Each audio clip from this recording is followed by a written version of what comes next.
There was a moment in the air war over Europe when American commanders faced a paradox that no amount of engineering could resolve.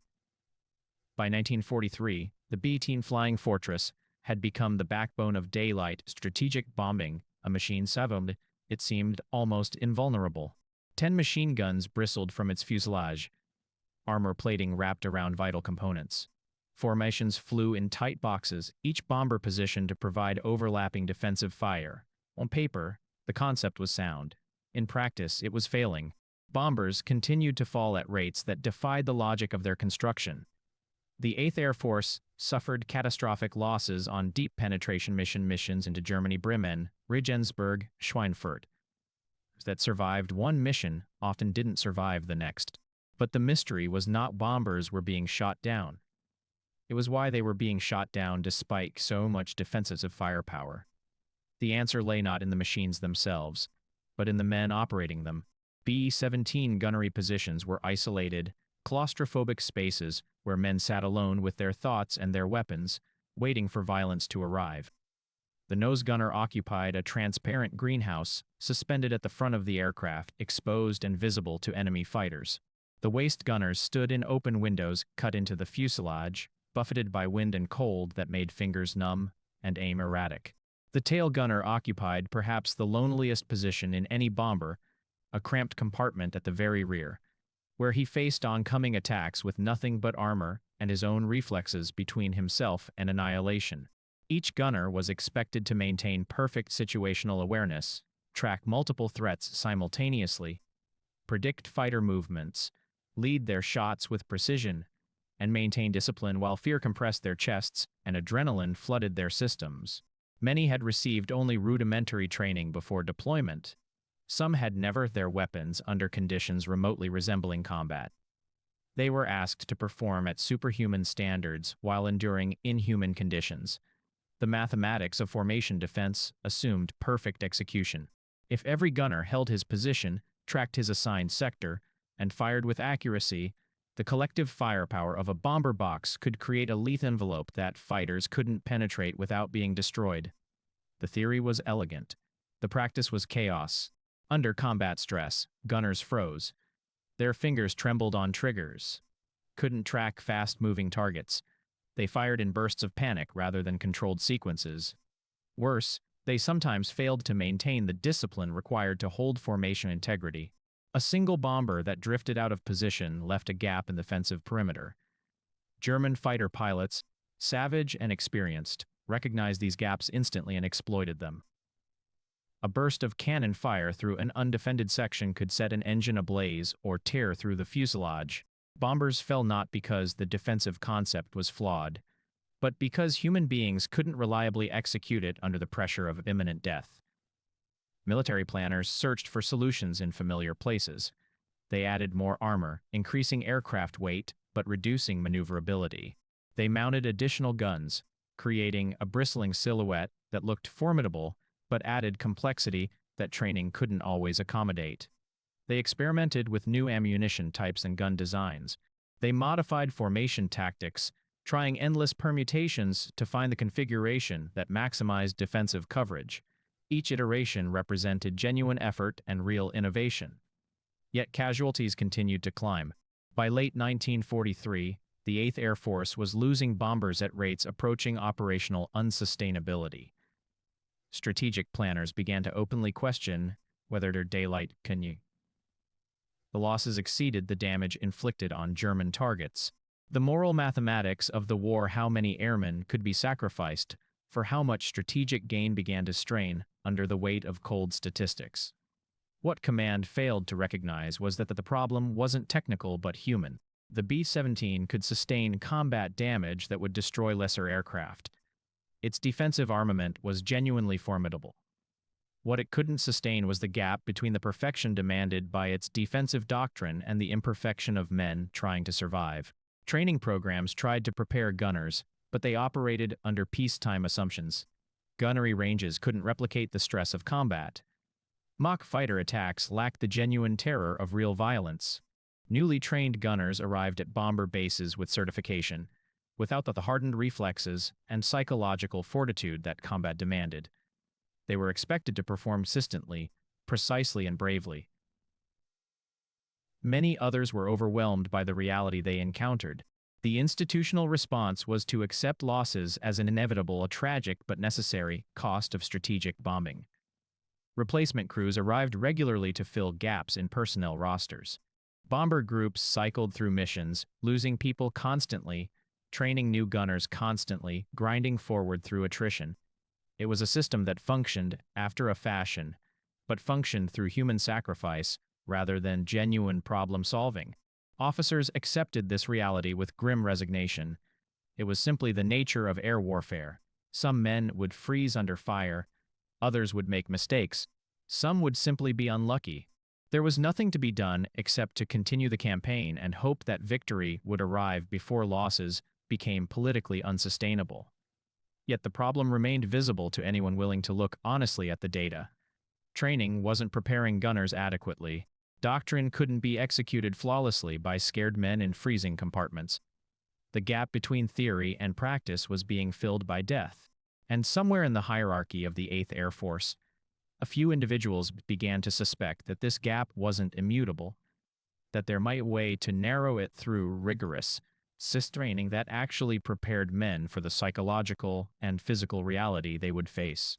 They suspected, though they couldn't yet articulate clearly, that gunnery wasn't primarily a talent that some men possessed and others didn't. It was a skill that could be taught, refined, and hardened through proper methodology. This suspicion would eventually prove revolutionary. But first it had to survive institutional skepticism, limited resources, and the constant pressure of ongoing operations that left little room for experimentation or reform. The problem in the bomber streams remained unsolved, and men continued to die while systems designed to protect them fell short of their promise. Robert Rosenthal at Thurley Air Base in the summer of 1943, with the quiet resentment of a man whose career had just taken a sharp turn downward. He was a fighter pilot, had been a fighter pilot, accurately accustomed to the independence and clarity of single-seat combat. Intercepting enemy bombers, engaging in one-on-one combat, returning to base with kill markings on his fuselage, that was a comprehensible kind of warfare. That was a role where individual skill translated directly into measurable outcomes. Then came the reassignment, orders transferring him to Bomber Command, to fly as a co-pilot in B-17's, to participate in formation flying and defensive operations. To most pilots, it felt like exile. The bomber stream was a different world entirely governed by discipline, formation integrity, and collective tactics rather than individual prowess. Rosenthal's fighter instincts, his reflexes honed for aggressive maneuvering, seemed almost irrelevant in a context where survival depended on staying locked in formation and trusting that the defensive firepower surrounding him would neutralize threats. Yet from that position of demotion and displacement came something unexpected. Rosenthal began to observe the bomber formations with the eyes of someone trained to hunt enemy aircraft. He watched how the defensive boxes were constructed. He studied how gunners tracked incoming fighters. He noticed patterns that command seemed to miss entirely. What he saw troubled him. The defensive doctrine looked sound in briefings and on paper, but practice it was fragile. Gunners rotated through their observation sectors with varying degrees of attention. Communication between gunners was often confused or delayed. Fighters that should have been destroyed by concentrated fire seemed to slip through gaps in the formation's defensive coverage. Rosenthal began to suspect that the problem wasn't the firepower available, but the training that was supposed to coordinate its use. Gunners weren't failing because they were inherently deficient. They were failing because they weren't being prepared adequately for what they would actually face. The recognition came gradually, through accumulated observation rather than sudden epiphany. Rosenthal watched replacement arrive at Thurley fresh from gunnery school, their training certificates signed, and their confidence high. He observed them on practice runs, performing their duties competently in controlled conditions. Then he watched them on actual missions, their performance degrading as the pressure mounted. The first flak barrage would shake their discipline. The first sight of enemy fighters would compress their judgment. By the time they faced coordinated attacks from multiple angles, many had abandoned the careful procedures and were firing frantically, sometimes ineffectually. It wasn't cowardice. It was the simple, predictable gap between training and reality. Gunnery school had taught them how to operate their weapons in ideal conditions. It hadn't taught them how to maintain discipline, coordination, and accuracy while their aircraft was being attacked and their lives were in immediate danger. Rather than file complaints through channels, which likely would have disappeared into the bureaucratic machinery and changed nothing, Rosenthal began experimenting. He had access to B-17's on the ground. He had authority as a pilot and the respect of enlisted personnel. He started by reorganizing how gunnery practice was conducted. Instead of having gunners practice their techniques in isolation, he conducted exercises that simulated the conditions they would actually encounter. He created scenarios where multiple gunners had to track and engage targets simultaneously, learning to communicate effectively without drowning each other out. He drilled them on specific fighter attack vectors, head-on runs, side approaches, coordinated multi-fighter assaults. He emphasized timing and discipline, teaching gunners to hold their fire until targets were in optimal range rather than blazing away at distant aircraft. These weren't revolutionary insights. Fighter pilots had understood these principles for years, but in the context of bomber defense, they were novel. Rosenthal was treating gunnery not as a talent that some men possessed and others didn't, but as a skill that could be systematically improved through proper preparation. The informal experiments produced measurable results. Crews that trained under Rosenthal's methods performed differently on subsequent missions. Their gunnery was more coordinated. Their communication was clearer. They reported higher confidence levels during actual combat. Most importantly, they returned with fewer casualties. Word spread through the bomber groups. Other pilots began requesting that Rosenthal conduct training sessions with their crews. Enlisted personnel sought him out, recognizing that his approach was genuinely making them more prepared for combat. Yet the military hierarchy moved slowly. Rosenthal's methods remained unofficial, improvised, lacking the formal endorsement that would transform them into doctrine. He was a co-pilot conducting unauthorized training sessions, not a sanctioned instructor implementing an approved curriculum. The military could have shut him down. Instead, it tolerated him because results were visible, and because demand from pilots and crews suggested genuine utility. What made Rosenthal's approach revolutionary in application, if not in theory, was his absolute refusal to accept the premise that combat gunnery was primarily an individual talent. The prevailing assumption held that some men simply had the reflexes, the nerve, and the coordination to be effective gunners. Others didn't. Training could screen for talent and provide basic instruction. Fundamental capability was inherent. Rosenthal rejected this entirely. He began to understand that gunnery was a learnable discipline. It required proper preparation, yes, but that preparation could be systematized and standardized. A man who lacked natural reflexes could compensate through discipline and practice. A nervous gunner could overcome fear through familiarity with procedures and confidence in his training. The psychological dimension was as important as the technical one.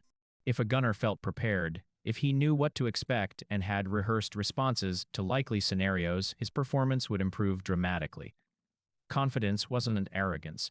It was the product of genuine preparation meeting reality. Rosenthal also recognized something that formal military instruction sometimes missed. Context matters. Gunners needed to understand not just how to operate their weapons, but why they were positioned where they were, role they played in the formation's overall defense, how their actions affected the survival of the entire crew. This wasn't theoretical knowledge for its own sake. It was practical understanding that transformed mechanical skill into purposeful action. A gunner who understood the geometry of formation defense would position himself more effectively. A gunner who knew the angles from which enemy fighters would attack would track the sky more intelligently. A gunner who felt connected to the larger tactical picture would maintain discipline more consistently. These weren't minor improvements. They were fundamental changes in how gunners approached their role. By late 1943, Rosenthal had accumulated enough evidence that his methods worked that formal military attention became inevitable. He was still an outsider in the institutional hierarchy, still operating largely outside approved channels, still working with improvised resources and personal initiative. But his results clearly Crews trained under his system survived at higher rates. They shot down more enemy fighters. They returned from missions with fewer wounded and fewer dead. The invisible crisis that commanders recognized but couldn't solve was beginning to yield to his systematic, methodical approach. The question was whether the military bureaucracy would move fast enough to implement these methods formally, and whether one man could scale his approach across the entire bomber force before institutional inertia and ongoing operations overwhelmed the momentum of innovation. Rosenthal had identified the problem. He had begun building the solution. What remained was the much harder work of transforming personal insight into institutional doctrine. The drills began before dawn, when the Norfolk countryside was still wrapped in fog and the airbase lay quiet beneath low clouds. Rosenthal would gather crews on the tarmac near the B-17's, their breath visible in the cold air, and begin the methodical work of building muscle memory and discipline. Unlike formal gunnery instruction, which treated each gun position as an isolated skill, Rosenthal's approach treated the entire defensive system as an interconnectionism. Gunners couldn't simply operate their weapons competently. They had to operate them in coordination with 9 other men, understanding how their actions affected the formation's collective survivability. This meant communication drills that felt repetitive until they became automatic. Radio protocol that seemed rigid until crisis revealed its necessity. Positioning exercises that looked like choreography but were actually practiced responses to specific tactical scenarios. The lateral attack drill came first. Rosenthal would position crews on the ground and walk them through the geometry of how German fighters approached from the side. The waist gunners would have primary responsibility, but their fire had to be coordinated with the tail gunner and the ball turret gunner. Timing was critical. If the waist gunners opened fire too early, they would burn ammunition without effect. If they waited too long, the fighter would already be inside optimal range and difficult to hit. The drill emphasized the moment of decision, the instant when a pilot had to recognize an incoming threat, assess the angle of approach, judge the distance, and commit to firing. Rosenthal made crews repeat this dozens of times, then hundreds of times, until the decision became reflexive. The goal wasn't perfect accuracy in every instance, it was consistency of response. A gunner who hesitated or panicked under fire was useless. A gunner who had rehearsed his response so thoroughly that it became automatic was effective even under the worst conditions. The head-on attack drill addressed perhaps the most terrifying scenario in bomber defense. German fighters, particularly the FW-19, possessed superior speed and maneuverability. They couldn't turn as tightly as a fighter, but they could close distance rapidly. A head-on run meant the bomber and fighter were flying directly toward each other. Closing at a combined speed meant only seconds separated initial sighting from collision or destruction. The nose gunner bore primary responsibility, but these attacks also tested the pilot's nerve. In a head-on run, neither aircraft could turn away without potentially colliding. The only resolution was that one combatant would be destroyed before impact. Rosenthal drilled crews on this scenario with particular intensity because the psychological weight was immense. A gunner facing a head-on attack had to overcome the primal fear of an object hurtling directly toward him and maintain accurate fire while that fear compressed his chest and flooded his system with adrenaline. Theory suggested this was impossible. Rosenthal's drilling suggested that with proper preparation could be managed, not eliminated, managed. The coordinated multi-fighter assault represented the most complex scenario and the most dangerous. German fighter tactics had evolved to use coordinated attacks where multiple aircraft would assault a bomber from different angles simultaneously. One fighter might approach from above and behind, another from below and to the side. A third might come head-on. This forced every gunner to track and engage different targets, required constant communication to avoid crossfire, and demanded split-second decisions about which threats were most immediate. Rosenthal would organize these drills with precision. He would position crews and simulate multiple incoming attacks, requiring them to communicate, track targets, and respond with discipline while managing the cognitive overload that came with simultaneous threats. The drills didn't feel like violence, they felt like organized chaos. But organized chaos, rehearsed thoroughly, became something different when actual violence arrived. Beyond the tactical drills lay the architecture of the system itself. Rosenthal standardized firing procedures so that every crew operated with identical protocols.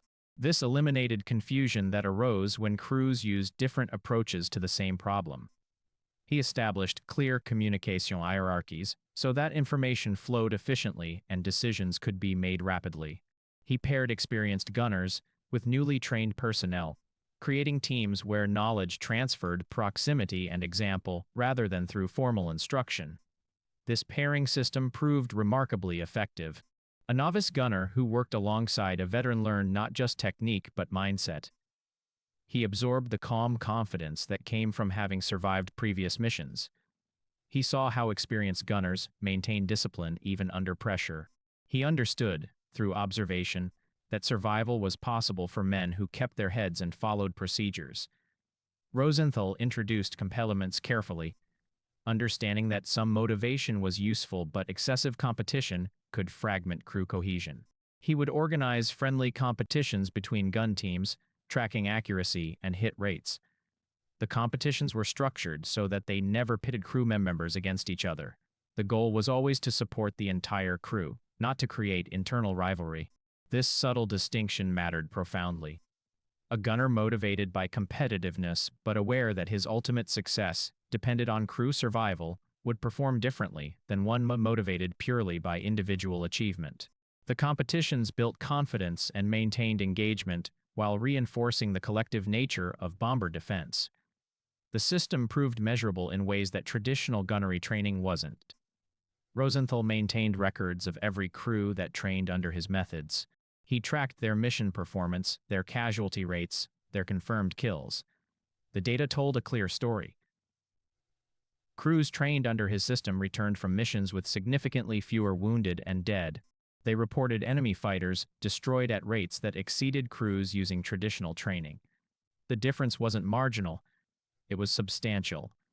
A crew that trained under Rosenthal's system had demonstrably better chances of survival than a crew that received standard gunnery instruction. This wasn't anecdotal observation, it was quantified evidence that systematic training produced superior results. Word of these results spread through the bomber groups like an underground current. Pilots sought out Rosenthal because they understood that training their crews under his methods increased the probability that those crews would return alive. Enlisted men requested assignment to units where Rosenthal conducted training because they recognized that proper preparation was their best defense against fighters. The demand outpaced what Rosenthal could personally deliver. He was still one man, conducting training in his limited free time, using improvised resources and informal authority. The military hierarchy noticed this organic demand. Commanding officers saw that crews trained under Rosenthal's methods performed better than others. High command began to recognize that this wasn't simply a matter of one pilot's personal initiative. Something systematic was working, something that could potentially be formalized and scaled. Yet bureaucratic change moves slowly, particularly in military organizations bound by tradition and hierarchy. Formal adoption of Rosenthal's methods required documentation, authorization, integration into official training protocols. It meant changing how the Air Force conceptualized defensive training, moving from assumption and talent selection to systematic skill development and measurable accountability. It meant acknowledging that institutional training had been inadequate and that reform was necessary. These weren't small matters. They threatened established practices and challenged fundamental assumptions about how gunnery training should work. Rosenthal's system wasn't radical in its theoretical components. What was radical was its rigorous application and its insistence that results mattered more than tradition. By late 1943 and into early 1944, that radical approach was beginning to force its way into official military consciousness. The invisible crisis that had persisted in the bomber streams was finally beginning to generate visible responses. The briefing room at Thurley was crowded with pilots and crews on the morning of March 6, 1944. Intelligence officers had confirmed target information. Aircraft manufacturing facilities deep in Germany, well beyond the range of fighter escort. The mission would take bombers across hostile territory where Luftwaffe interceptors would have free rein. It was precisely the kind of mission that had produced catastrophic losses in previous months. Crews sat in rows, listening to the tactical briefing, studying maps and photographs of the target area, absorbing the reality that this operation would demand everything they had learned. For many, this would be their first test under Rosenthal's training methodology. They had drilled the scenarios on the ground, they had practiced communication protocols and firing procedures until muscle memory made them automatic. They had absorbed the discipline and confidence that came from genuine preparation. Now they would discover whether preparation translated into survival when actual German fighters arrived to destroy them. Rosenthal himself would fly on this mission. He had arranged his schedule to participate in operations where trained crews would be tested, wanting to observe their performance directly and understand how his methods functioned under the most demanding conditions.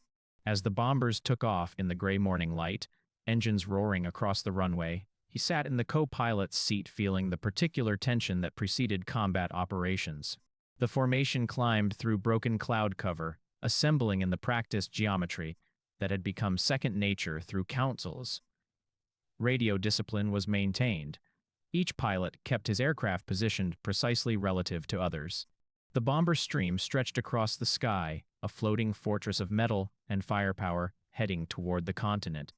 The German fighters appeared first as distant specks against the pale sky, then as recognizable shapes, then as immediate threats closing rapidly. The first attacks came from above, fighters diving through the formation seeking to exploit any moment of inattention or vulnerability. The defensive response was immediate and coordinated. Waist gunners tracked the incoming aircraft, calling out positions and distances. The top turret gunner engaged targets, his twin 50 calibers filling the air with tracers. Communication crackled across the interphone system, voices calling out threats and target positions. The crucial difference between this mission and previous operations was evident in real time. Gunners weren't firing erratically or in panic. They were firing with discipline, tracking targets carefully, maintaining their sectors even as other threats appeared. The coordinated training had produced coordinated response. When multiple fighters attacked simultaneously from different angles, crews didn't become confused or paralyzed. They executed the procedures they had practiced hundreds of times. Each gunner maintained his responsibility. Communication remained clear. The formation held integrity even under pressure. One B-17 from a different group, a crew that hadn't trained under Rosenthal's methods, took a devastating hit from a head-on fighter attack. The nose section erupted in flame. The aircraft fell out of formation, trailing smoke, engines burning. It would eventually crash in the German countryside, its crew scattered across the landscape. Other bombers from the same formation, without the coordinated defensive training, suffered increased casualties as fighters pressed their attacks through gaps in the formation's defensive coverage. But the bombers that had trained under Rosenthal's system maintained discipline. They suffered damage flak from anti-aircraft batteries and cannon fire from fighters, but their casualty rates remained measurably lower. Gunners who had drilled head-on attack scenarios faced actual head-on attacks and responded with the automatic confidence that came from rehearsal. Waist gunners who had practiced coordinated lateral defense maintained their communication and fire discipline when real German fighters approached from the sides. The engagement lasted hours, waves of interceptors attacking and withdrawing as ammunition and fuel constraints forced Luftwaffe pilots to choose between continuing to engage or returning to base. By the time the bombers turned west toward England, multiple German fighters had been destroyed. More importantly, the trained crews had survived. They returned with casualties that were significantly lower than expected for a mission of this depth and complexity. Rosenthal watched as crews debriefed after landing, their voices filled with something between relief and grim recognition of what they had accomplished. They had faced the enemy under conditions that had previously produced mass casualties. They had performed their duties with discipline and coordination. The result was survival for most, death for some, but a measurably different equation than missions flown by crews using traditional training. The intelligence analysis that followed the mission was detailed and rigorous. Damage assessment teams evaluated the effectiveness of defensive gunfire, comparing kill rates and hit percentages across different bomber groups. The data confirmed what observers had witnessed in real time. Crews trained under Rosenthal's system had engaged enemy fighters more effectively than crews using standard training. Difference wasn't marginal. It was significant enough that military statisticians couldn't dismiss it as coincidence or small sample variation. Something fundamental had changed in the defensive equation. The change came not from additional firepower or technological innovation, but from how effectively crews deployed the firepower they already possessed. What made this validation particularly powerful was its timing. The strategic bombing campaign had been questioned by high command precisely because his losses seemed unsustainable. Rosenthal's system didn't eliminate losses. Combat was too unpredictable and violent, but it reduced them in ways that had measurable impact on mission viability. A bombing campaign that lost 30% of its bombers on deep penetration missions was operationally unsustainable. A campaign that lost 18% was difficult but manageable. That difference of 12 percentage points, multiplied across hundreds of missions and thousands of aircraft, represented not just reduced casualties but restored strategic viability. The bombing campaign could continue. Strategic operations could intensify. Victory became conceivable in ways that the previous casualty rates had made impossible. The human cost remained real and immediate. Young men had died on this mission who had trained diligently and performed their duties correctly. Families received telegrams informing them that their sons or husbands would not be returning home. The survivors carried memories of violence and loss that would shape the rest of their lives. The training system had improved odds but hadn't eliminated tragedy. Rosenthal understood this distinction clearly. He had seen capable men die despite preparation. He had observed that discipline and training could reduce vulnerability but not eliminate it. Yet the results were undeniable. Rosenthal's system worked. It didn't work perfectly. It didn't work without cost. But it worked in the way that mattered most in warfare. It improved survival rates. It transformed theory into practice. It converted abstract principles into the concrete reality of men returning home. The institutional response accelerated after this validation. Commanders could no longer dismiss Rosenthal's methods as the personal innovation of one pilot. The methods had been tested operationally and had produced superior results. High command began moving toward formal integration of Rosenthal's system into official Air Force training doctrine. The process would be slow and would encounter resistance from those invested in existing procedures, but the momentum had shifted. Rosenthal's approach was no longer an experiment or a suggestion. It was proven methodology supported by operational evidence and ready for systematic implementation across the entire bomber force. By the summer of 1944, Rosenthal's system had achieved something approaching official legitimacy. High command had recognized its effectiveness and had begun integrating elements of his training methodology into Air Force protocols. Bomber groups across England were implementing versions of his drills. Training manuals incorporated his principles. The informal experiment had become formalized doctrine. Yet with formalization came a problem that Rosenthal had perhaps not fully anticipated. His system worked because it was rigorous, comprehensive, and demanded total commitment from instructors and students alike. It worked because he had personally supervised training, maintaining standards, and ensuring that procedures were executed with precision. It worked because crews knew they were being prepared by someone who had seen combat firsthand and whose methods were grounded in operational reality. As the system scaled across the entire bomber force, these elements of personal oversight and consistency began to dissolve. Different bomber groups implemented Rosenthal's methods with varying degrees of rigor. Some commanders understood the fundamental principles behind the training and ensured that their personnel executed the drills with the discipline that produced results. Other commanders saw the procedures as checklist items to be completed rather than as carefully constructed learning experiences. They conducted the drills perfunctorily, checking boxes on forms without internalizing the deeper purpose of each exercise. Crews trained under these superficial implementations received certification that they had completed the training, yet lacked the genuine preparation that separated Rosenthal's system from standard gunnery instruction. The documentation said they were trained, Their actual readiness was something else entirely.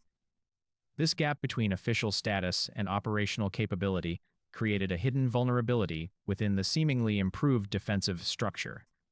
The problem was compounded by the accelerating pace of the air campaign.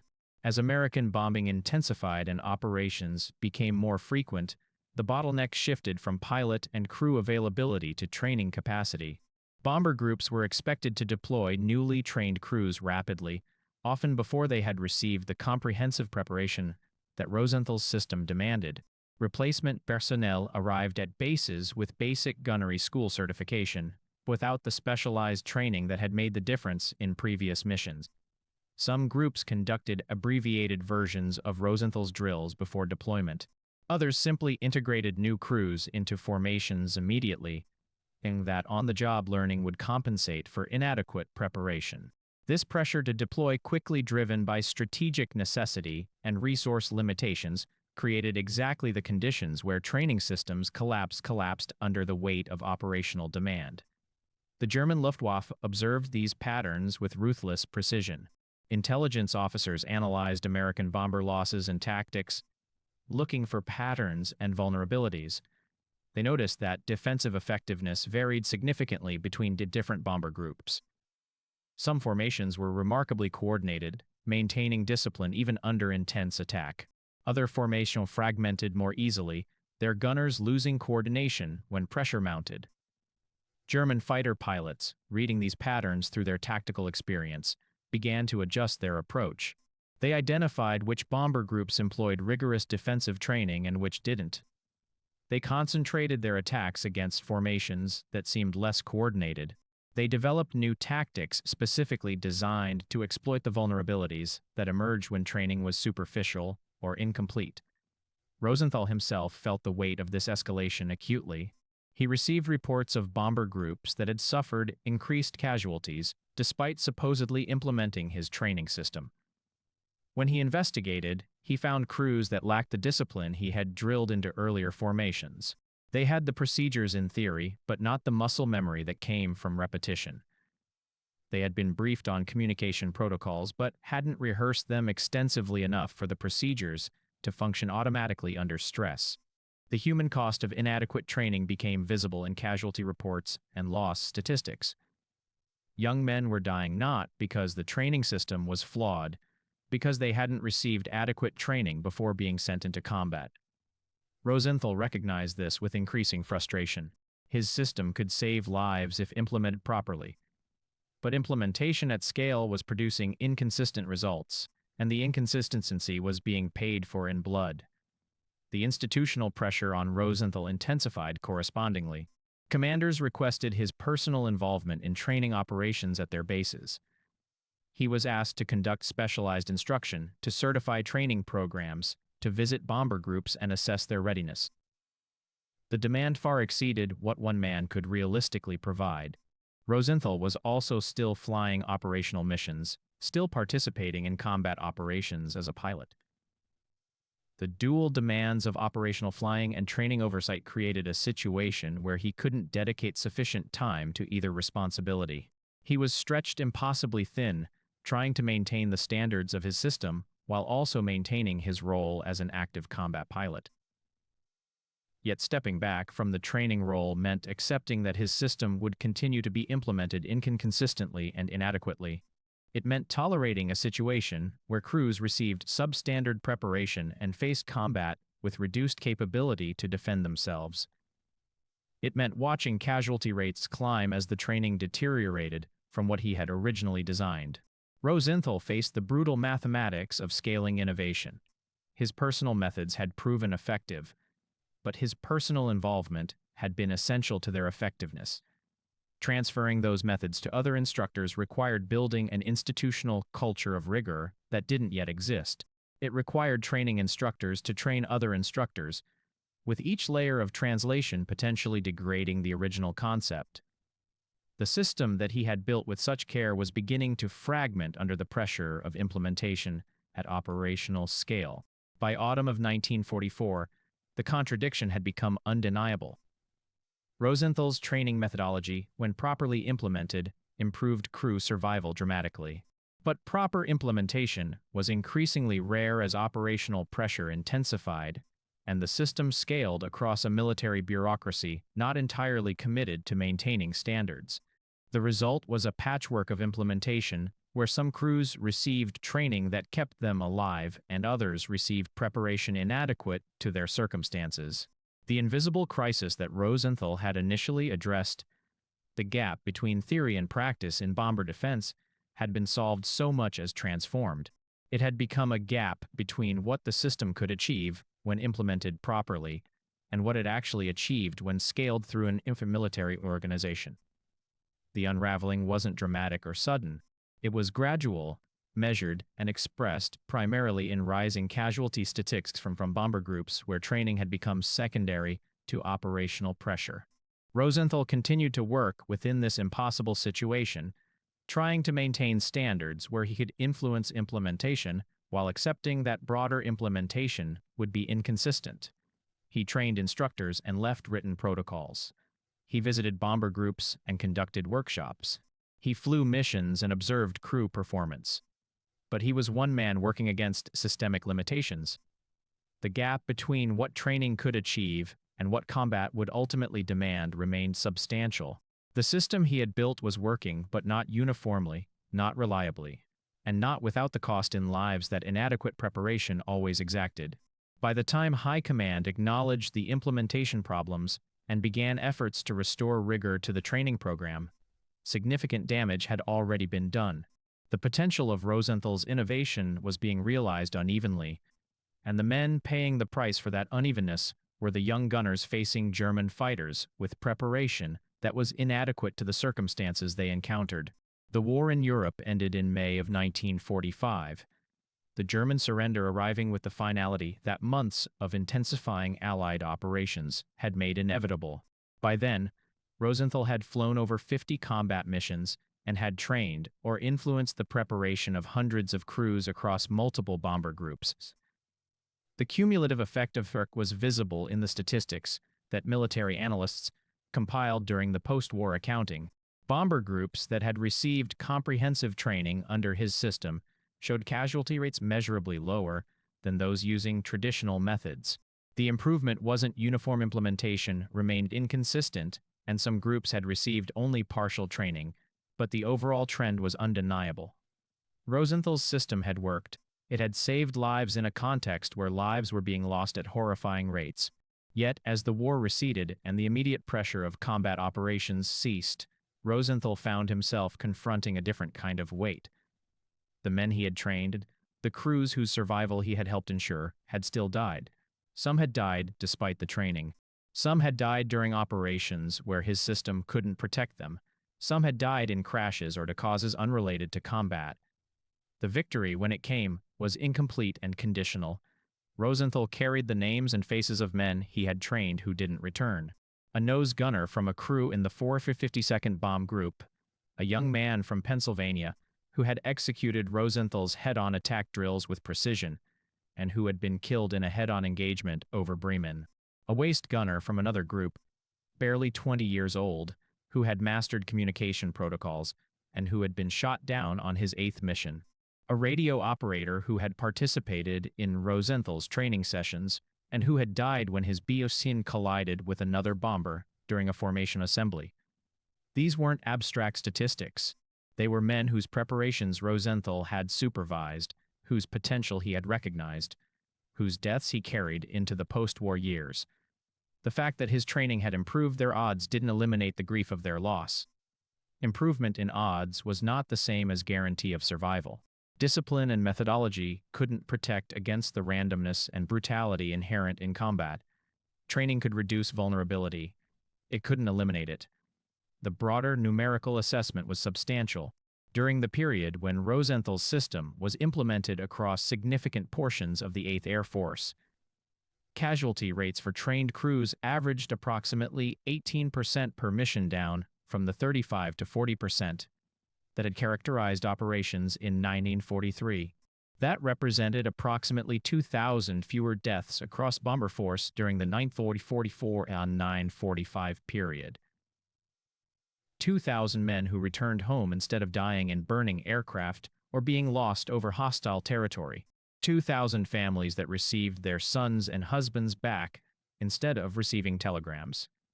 The mathematical abstraction resolved into concrete human lives, into a difference so profound that it transcended normal measures of achievement. Yet each of those 2,000 represented not just a saved life, but a person with their own name, their own family, their own future that had been preserved. And alongside them were the men who had died despite the training, their loss no less tragic for being statistically reduced. Rosenthal's contribution to the bomber force extended beyond the specific innovations he had introduced. By demonstrating that defensive training could be systematized and improved through rigorous methodology, he had fundamentally altered how the military conceptualized training itself. The assumption that combat skills were primarily innate talents had been replaced by understanding that skills could be taught, refined, and improved through proper instruction. This represented a philosophical shift with implications far beyond gunnery training. It suggested that many aspects of military performance that had been attributed to individual talent or luck could actually be improved through systematic preparation. The military hierarchy recognized this shift and began incorporating elements of Rosenthal's approach into the broader training protocols across different specialties and branches. His system became doctrine. It influenced training programs that persisted long after the war ended, shaping how generations of military personnel were prepared for their roles. Yet even as Rosenthal's system was being institutionalized and expanded, he understood its limitations with clarity. The system worked best when implemented thoroughly and consistently by instructors who understood its underlying principles. Degraded rapidly when shortcuts were taken or when training was superficial. It couldn't protect against all the variables that determine survival in combat. Luck remained a factor. Mechanical failure remained a factor. The enemy's tactical innovation remained a factor. The system had improved the equation, but it hadn't solved it. Rosenthal recognized that this truth would persist. No matter how much training was improved, combat would remain dangerous. Young men would continue to die. Systems and methods could reduce casualties, but they couldn't eliminate them. The persistence of this reality was something Rosenthal had to reconcile with his success. In the years following the war, Rosenthal continued his military service, eventually rising to the rank of general. He consulted on training programs and doctrine development. He worked to ensure that the principles he had pioneered were properly understood and implemented. Yet his involvement in military training matters was never quite able to recapture the urgency and clarity that characterized his wartime work. Peacetime military operations moved slower than combat operations. Bureaucratic processes were more cumbersome. The pressure to innovate was less intense when lives weren't immediately at stake. Rosenthal found himself thinking often of the young men he had trained, particularly those who hadn't survived. He understood that the training system he had developed, for all its effectiveness, hadn't been able to save them. Had improved odds. That was significant. But odds improved weren't the same as lives guaranteed. The historical assessment of Rosenthal's contribution developed over the decades following the war. Military historians recognized his innovations as significant, crediting him with developing training methodology that had measurable impact on air operations. Academic analyses of the strategic bombing campaign acknowledged that improved crew preparation had contributed to the eventual achievement of air superiority. Training instructors studied his methods and incorporated his principles into their own curricula. The institutional legacy was substantial and enduring. Yet Rosenthal himself maintained a complicated relationship with this legacy. He was proud of the work and recognized its contribution to victory. But he also understood that pride and effectiveness didn't eliminate the weight of responsibility he carried for men who had trained under his system and who had died in combat regardless. Rosenthal lived for many decades after the war, long enough to see the generation of young men he had trained age into their 70s and 80s. Some of them, the survivors, would contact him in later years, expressing gratitude for the training that had kept them alive. They would describe specific moments when procedures Rosenthal had drilled into them had meant the difference between survival and death. These conversations provided a kind of validation that the war years hadn't fully permitted. They demonstrated that his system had worked in the way it was intended to work. had paired men to face circumstances that seemed overwhelming and to respond with discipline and competence. Yet even these conversations carried the weight of absence, the voices of men who hadn't survived, who hadn't had the opportunity to age into their 70s, who remained frozen in the moment of their deaths. The ultimate legacy of Rosenthal's work was this: he had addressed an unsolvable problem and had produced a system that genuinely improved outcomes. The invisible crisis in the bomber streams, the gap between theory and practice in defensive warfare, had been narrowed through his methodical approach to training. The result was measurable reduction in casualties and improved effectiveness in combat operations. Yet solving the problem had not resolved the tragedy that underlay it. Combat remained dangerous. Young men continued to die. Systems and methods could improve odds, but they couldn't eliminate the fundamental vulnerability of human beings in extreme circumstances. This dual reality genuine success alongside irreducible tragedy defined Rosenthal's legacy and the complicated historical meaning of his achievement. He had done something remarkable. It had mattered. It had saved lives. And it hadn't been enough to prevent all the deaths that continued to occur.